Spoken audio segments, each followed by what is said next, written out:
నారాయణ సమారంభాం వ్యాసశంకర మధ్యమాం అస్మదాచార్య పర్యంతాం వందే గురు పరంపరాం. దివ్యాత్మస్వరూపులైన ప్రియ ఆత్మ బంధువులారా,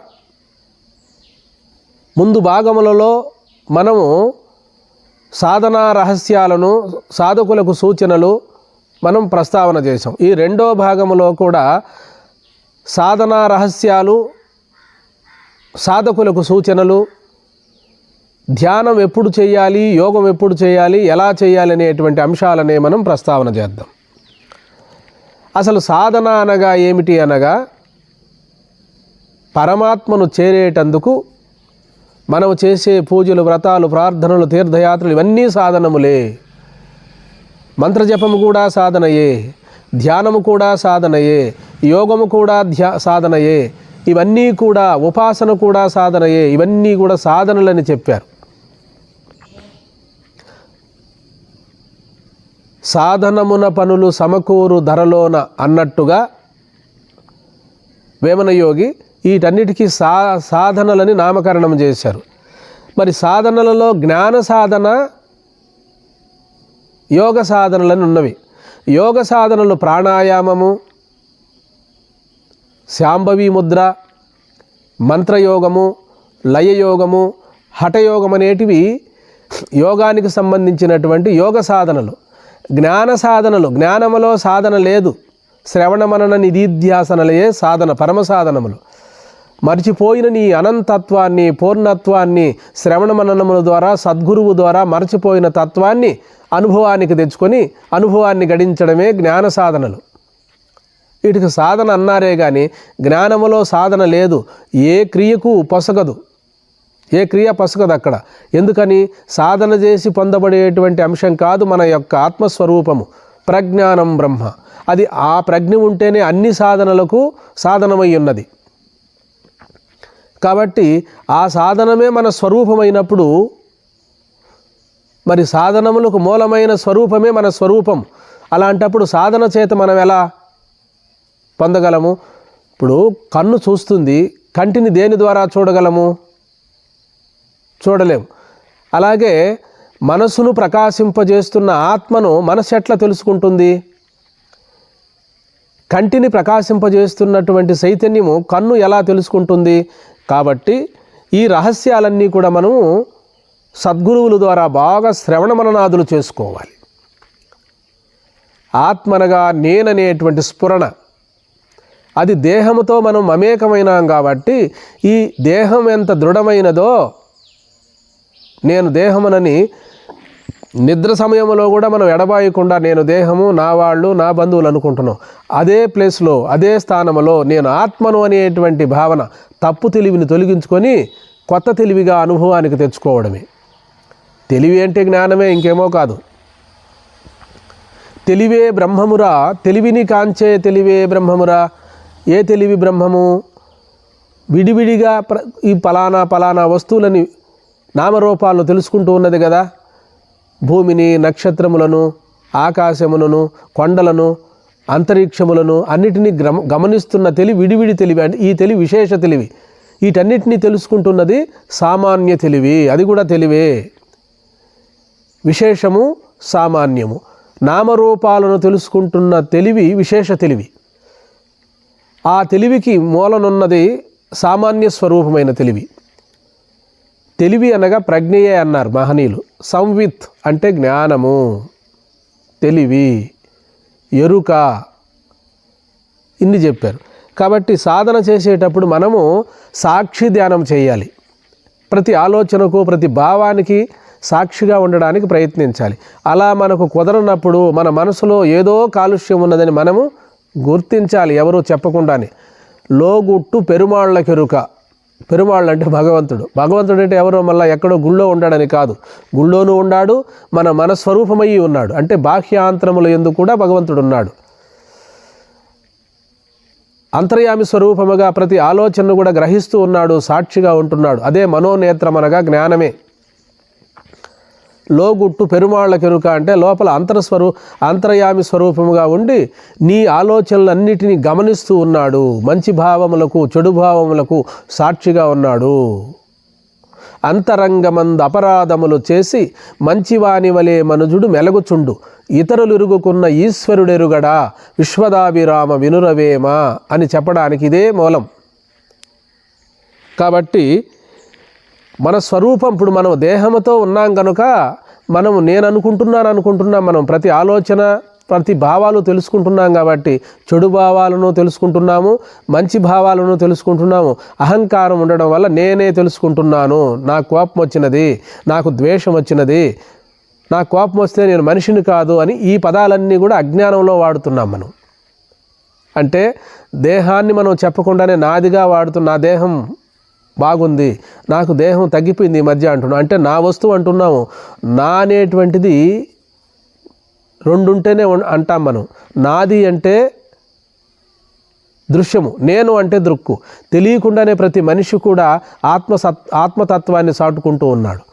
ఆత్మ ప్రతి వ్యక్తి కూడా లేదని నేనున్నాననే అనుకుంటాడు, కానీ నేను లేననుకోడు. అట్లాగే ఆత్మ తెలియబడుతూనే ఉంది అందరికీ. కానీ అది ఎట్లా? దేహముతో అనుకుంటున్నాం మనం. దేహముతో అధ్యాస జరిగి ఉన్నది మనకు. చిట్చెడ గ్రంథి అంటాడు రమణ మహర్షుల వారు. ఈ రెండు ఆత్మ అనాత్మ రెండూ కలిసి ఉన్నవి. అందుకని ఏ చైతన్యములో నా దేహం తెలియబడుతున్నదో తెలుసుకుంటున్న సాధనాన్ని మర్చిపోయి తెలియబడేదాన్నే నేను అనుకున్నాను. పసుపు సున్నము కలిస్తే మధ్యలో ఒక క్రియ ఏర్పడుతుంది, మీరు చూసి ఉండలేదా? పసుపు సున్నము పారాయణ ఏర్పడుతుంది. అలాగే దేహము చైతన్యము రెండూ కలవడం వల్ల నేననే తలంపు ఏర్పడినది. మనం విచారిస్తే ఈ నేను ప్రత్యేకంగా కనిపించదు, తానుగా మిగిలిపోతుంది. కరెంటు తీగలో ఉంది విద్యుత్తు, కానీ ఉపకరణం బల్బు ఉంటేనే ప్రకాశిస్తుంది. అదేవిధంగా సర్వవ్యాపకమైన పరబ్రహ్మము ఒక ఉపాధి ద్వారా వ్యక్తమవుతున్నది. అగ్ని అంతటా ఉన్నది, రాళ్లల్లో చెట్లలో అన్నిటిలో, కానీ విడిగా కనిపించదు మనకు. ఒక కట్టిలో అగ్ని వ్యక్తమవుతుంది. అలాగే ఈ శరీరములో నేననేటువంటి స్ఫురణ ఆత్మ అనాత్మ మధ్యలో పసుపు సున్నములో ఎట్లయితే పారాణి వ్యక్తమైందో, ఆ ఎరుపుతనం ఎలా వచ్చిందో, అలాగే దేహము దేహియగు ఆత్మయందు రెండిటి కలయిక వలన ఈ నేననేటువంటి ఒక తలంపు ఏర్పడినది అంటాడు భగవాన్ రమణ మహర్షుల వారు. ఈ రహస్యాలను, ఈ సూక్ష్మాలను మనం గుర్తించాలి. ఇలా ఈ నేనును బాగా విచారిస్తే అది పుట్టుచోటు లయమవుతుంది. నేను పుట్టుచోటు, నేను లయం కావడమే జన్మరాహిత్యం. అదే తపస్సు అన్నాడు కావ్యకంఠ గణపతి మునికి రమణ మహర్షుల వారు. ఆ నేను పుట్టుచోటును ఏమారక మనం విచారించినట్లయితే ఆ నేను ఎక్కడ పుట్టిందో ఆ నేను పుట్టుచోటు నేను లయం కావడమే. అనంతమైన సాగరమునందు లేచిన ఒక తలంపే ఈ నేను. దాన్ని ఏమారక మనం గమనించినట్లయితే అనంత సాగరమైన జ్ఞానసాగరముగా మనం మిగిలిపోతాము. ఈ తలంపు అందులోనే లయమైపోతుంది, మనం జ్ఞానసాగరముగా మిగిలిపోతాం. ఈ యోగ రహస్యాలు, జ్ఞాన రహస్యాలు తెలుసుకొని ఇక్కడే మనము మరి అమాంతంగా ఇప్పుడే నేను పరబ్రహ్మము అంటే సాధన లేకుండా పరిపక్వత లేకుండా రాదు. కానీ ఏ రోజుటికైనా తెలియవలసిన నగ్న సత్యం అదే. అయినప్పటికీ కూడా వివేకం కావాలి, సూక్ష్మబుద్ధి కావాలి, ఏకాగ్రత కావాలి. అందుకోసమే ఇన్ని సాధనలు, ఇన్ని యోగములు, ఇన్ని ధ్యానములు మన పూర్వీకులైన మహాత్ములు మనకు అందజేశారు. నదీనాం సాగరో గతి అన్నట్టుగా ఇక్కడ ఉండే నదులన్నీ ప్రవహించి సముద్ర రూపం ధరించినట్లుగా ఎన్ని సాధనలు చేసినప్పటికీ కూడా తాను పరమాత్మ స్వరూపుడై సాధనలన్నీ వైదొలిగించుకొని సాధన లేనటువంటి ఆరూఢ జ్ఞానసిద్ధిని పొందడమే ఇందులో ఉన్న పరమార్థము, ఆంతర్యము. యోగము, ధ్యానము, తపస్సు, పూజలు, వ్రతాలు ఇవన్నీ కూడా సాధనములు మాత్రమే. ఇవి లేకుండా కూడా పొందగలమా అంటే ఎవరో పుణ్యపురుషులు, పుణ్యాత్ములు, పూర్వజన్మ సంస్కారములు ఉన్నటువంటి వారికి ఒక్క తడవ సద్గురువులు బోధ చేస్తే చాలు. బోధ చేసే సమకాలములోనే వారు స్వరూపనిష్టలో మిగిలిపోగలరు అనేది ఉత్తమాధికారుల విషయం ఇప్పుడు మనం ప్రస్తావన చేస్తున్నాం. మధ్యమాధికారులు ధ్యానము చేయాలి, యోగము చేయాలి, తపస్సు చేయాలి, ప్రార్థనలు చేయాలి. అయితే గురువు యొక్క పర్యవేక్షణలో చేయాలి.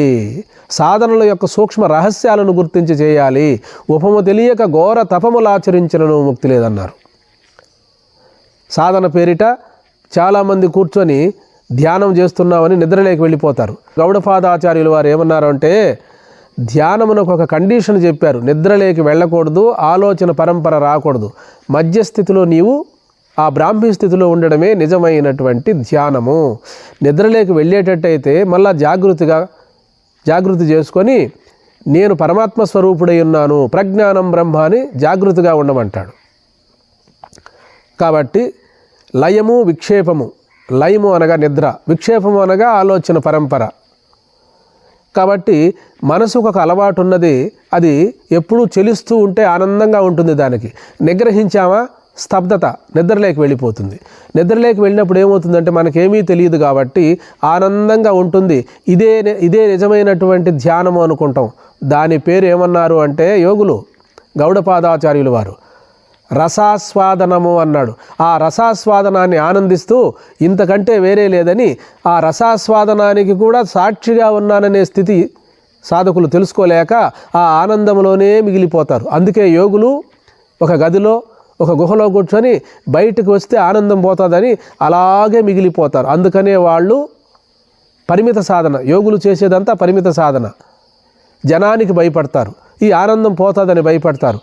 మరి సర్వకాల సర్వావస్థల యందు కూడా మన స్వరూపమైన పరబ్రహ్మ తత్వాన్ని పోగొట్టుకుంటే పోయేది కాదు. అది ఎప్పుడూ మన స్వరూపమై ప్రకాశిస్తూ ఉన్నది.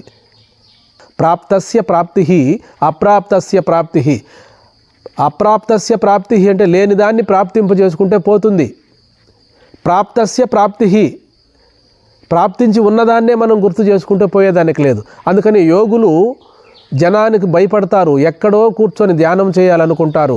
కానీ జ్ఞాని బహుజన మధ్యంలోనే తన స్వరూపాన్ని కోల్పోకుండా నిశ్చలంగా ఉంటాడు. ఆ మాటకు వస్తే స్వరూప విస్మరణ అనేది కూడా మనసే. ఆత్మలో స్వరూప విస్మరణ కానీ మర్చిపోవడం కానీ గుర్తు కానీ లేదు. మనసుంటేనే స్వరూప విస్మరణము, స్వరూపాన్ని గుర్తుపెట్టుకోవడం మనం ఖరారు చేసుకోవాలి. యథార్థ బోధన మనము అలవర్చుకోవాలి. ధ్యానము చేసినా ధ్యానము చేయకపోయినా మనం పరమాత్మను గుర్తుపెట్టుకున్నా, మనసుతో గుర్తుపెట్టుకోకపోయినా మనం ఎప్పుడూ బ్రహ్మముగానే ఉన్నాం. ఇప్పుడే బ్రతికుండగానే ఈ నగ్న సత్యాన్ని గుర్తించి ఇంక ఎలా చచ్చిపోయినా పర్వాలేదు. కాబట్టి ఇప్పుడు ముందే మనం నిర్ధారణ చేసుకోవాలి, నేను పరిపూర్ణ పరబ్రహ్మమునని ఆరూఢము చెందాలి. మనం ఈ శరీరాన్ని వదిలేసిన తర్వాత కూడా మనం నిర్ణయించుకున్నాం కదా, ఇక జన్మ లేదు, జన్మరాహిత్యం కలుగుతుంది. ఇటువంటి రహస్యాలన్నిటిని కూడా మనం తెలుసుకోవాలి. సాధనల యొక్క ఊబిలో తగులుకొని, సాధనల యొక్క వలయములో చిక్కుకొని మన స్వరూపాన్ని మనం మర్చిపోకూడదు. మరుపు స్మృతి రెండూ కూడా మనసుకు సంబంధించిన గుణాలే కానీ ఆత్మ వీటన్నిటికీ సాక్షిగా ఉన్నది. నేను ఇంతవరకు నా స్వరూపాన్ని మర్చాను, ఇప్పుడు గుర్తు చేసుకుంటున్నాను అనేది కూడా మనసే. ధ్యానం చేయాలంటున్నది కూడా మనసే, యోగం చేయాలంటున్నది కూడా మనసే. సూక్ష్మాన్ని మీరు గుర్తించగలరని నేను మనవి చేసుకుంటున్నాను. సాధన రహస్యాలు, సూక్ష్మాలు మనము గుర్తు చేసుకోవాలి. యోగము, ధ్యానము, తపస్సు ఇవన్నీ కూడా మనసు చేసే విన్యాసమే. మనసుకు సాక్షిగా ఏ పరబ్రహ్మ తత్వం అయితే ఉన్నదో అది ప్రజ్ఞానం బ్రహ్మ. ఆ ప్రజ్ఞ వెలుగులోనే ఈ విన్యాసం అంతా జరుగుతూ ఉన్నది. కాబట్టి థియేటర్లో స్క్రీన్ ఉంది కదా, ఆ స్క్రీన్ పైనే ఈ యొక్క 3 గంటల సినిమా అంతా జరుగుతూ ఉంటుంది. అదేవిధంగా మరి విద్యారణ్యుల వారు కూడా వేదాంత పంచదశలో నాటక దీపం అని చెప్పాడు. ఆ దీపం ఉంటేనే ఈ నాటకం అంతా జరుగుతుంది. స్టేజీ ఉంది, స్టేజీ పైన దీపం ఉంది. అందుకే రంగస్థలము అన్నారు మన పూర్వీకులు. రంగస్థలం అంటే ఏమో కాదు, రంగనాయకులు అన్నారు. రంగస్థలానికి పరమాత్మయే ఆధారం. రంగనాయకులు, ఆ నాటకానికంతా ఆ రంగుడే నాటకాన్ని నడిపిస్తున్నాడు. సర్వనాటక సూత్రధారి, సర్వ పాత్ర సూత్రధారి. కాబట్టి మనం అలాంటి సాధనా రహస్యాలను ఇక్కడే తెలుసుకొని సర్వాత్మ భావనలో మిగిలిపోవాలి. ఏమి విన్నా, ఏమి చూసినా తాను తప్ప రెండోదిగా లేదు. తానుంటేనే నాకు ఇంకొకటి కనపడుతున్నది, ఇంకొకటి వినపడుతున్నది, ఇంకొకటి అనిపిస్తున్నది అని చెప్పి ఆరూఢ జ్ఞాన సిద్ధిని సంతరింపజేసుకోవాలి. ఈ సంతరింపజేసుకోవాలనేది కూడా మనసే. మనసు తృప్తిని పొందాలి. మనసుకే ముక్తి కానీ ఆత్మకు ముక్తి లేదు. ఆత్మ ముక్త స్వరూపమే. ఈ మనసు బహుజన్మల నుండి పాప సంస్కారాలు ఉండడం వల్ల, కాలుష్యం ఉండడం వల్ల ఆత్మస్వరూపము తానేనైనా ఆ కాలుష్యం వలన తెలుసుకోలేక మనసు పరిపరి విధాలుగా పరిగెడుతున్నది. ఆ మనసు కోసమే ఇన్ని సాధనలు వచ్చాయి. ఒక మనసుతోడ ఉన్నది సకలంబు నరుడు తెక్కబట్టి తిరగనేలా అన్నారు పెద్దలు. కాబట్టి ఏమి చేసినప్పటికీ మనసు ఉంటేనే, మనసుతోనే బ్రహ్మాన్ని కూడా అనుభవానికి తెచ్చుకోవాలి. కాబట్టి మనసే సాధనము. పరమ సాధనమైనది మనసుకు కూడా సాక్షిగా ఉన్న పరబ్రహ్మము. ఆ పరబ్రహ్మమునందు, ఆ సాక్షి యందు, ఆ దృక్కు యందు, ఆ విషయ యందు, ఆ జ్ఞాత యందు ఏ సాధన లేదు. సాధనలన్నీ కూడా కేవలము భౌతికమైనవే, అజ్ఞానములో జరిగేటివే. మరి జ్ఞానములో ఏ సాధన లేదు. తాను అపరోక్షానుభూతిలో ఏ సాధన లేదు. గురువులు, శాస్త్రాలు, పురాణములన్నీ కూడా పరోక్షముగా బోధ చేస్తాయి. భగవంతుడు ఉన్నాడు, ఆత్మ ఉంది అని చెప్పినప్పుడు పరోక్షంగా అవి బాగా గురువుల ద్వారా శ్రవణ మననాదులు చేస్తాము. శ్రవణ మననాదుల ఫలితమే, ధ్యానము యొక్క ఫలితమే, విచారణ యొక్క ఫలితమే అపరోక్షానుభూతి. తాను పరోక్షుడు కాదు, అపరోక్షుడును. నేను అన్ని సాధనములకు కూడా ఆశ్రయభూతుడై నేనుంటేనే అన్ని సాధనములు కూడా జరుగుతున్నవి. నా ప్రకాశములోని అన్ని సాధనలు నేను చేస్తున్నాను అని చెప్పి, నేనే సమస్త సాధనలకు ఆధారభూతుడునని చెప్పి తాను పరబ్రహ్మ స్వరూపుడై, స్వయం ప్రకాశ స్వరూపుడై, సత్తు చిత్తు ఆనంద స్వరూపుడై ప్రకాశించడమే ముక్తి, కైవల్యము, జన్మరాహిత్యము, అపవర్గము, మోక్షము. ఇన్ని చెప్పారు మన పూర్వీకులైన మహాత్ములు. హరి ఓం.